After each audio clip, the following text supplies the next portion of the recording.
ये सुनू ना, ये सुनू ना। कथी कहै छी? और हमेशा फ्रीए फायर गेम खेलै छियै। कहू ना तऽ कथी कहै छी? हमर पप्पा बोले नै छले ओते दिन आ गेलै जेबे हम नहीं। मेरा अकेला जेबै। जाय के मन भेले तऽ जेबे ना। जाय के मन भेले तऽ हम कथी करब? ना जाय दू बाबू। ना जाओ। कई का दिन के लागी जाइ छियै? 1 महीना।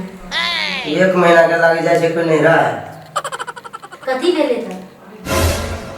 2-4 दिन के लागी जाइ छै, भेट घाट कर ले छै, चलि आबै छै कि 1 महीना रहबै तऽ केना हेतै? एते मेहनत से जी नया घर बनेलिए, कहलिए ना जाड़ा महीना छै, रहबै संगे रहबै, नहीं हेतै कहि के आ जाइ छै, नहीं रहतै 1 महीना रहबै तऽ केना हेतै कहू तऽ? अच्छा हम पप्पा के मना के चले जाय दूंगा नहीं रहा।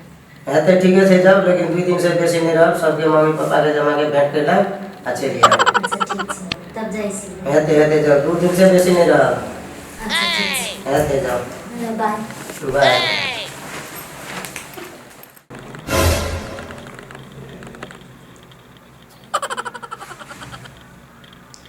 कते दिन भ गेलै, कहलकै 2 दिन में चलि जाएब कनिया।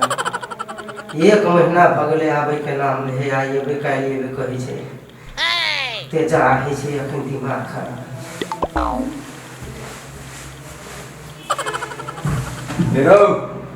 हेरो मौगी वाला उठ, 9 बज गेलै, कते बजे तक सुतल रहबी? की करियो भाई, बड़ दिक्कत छौ। 2 दिन के लागी कहलकै कनिया हम जाइ छी, 1 महीना भ गेलै जाड़ा के मौसम, की करिए? हिसका पड़ि गेल है कि? ठीके छै, मुश्किल नहीं छै, दिमाग खराब भ गेल है। ले आइ बड़ जाड़े छै, तू ही सुत रह जा हमरा ला। आई बड़ जाड़े छै, तू या सुत रह हमरा ला। सुत रह आई हमरा ला। बात छै छिरू।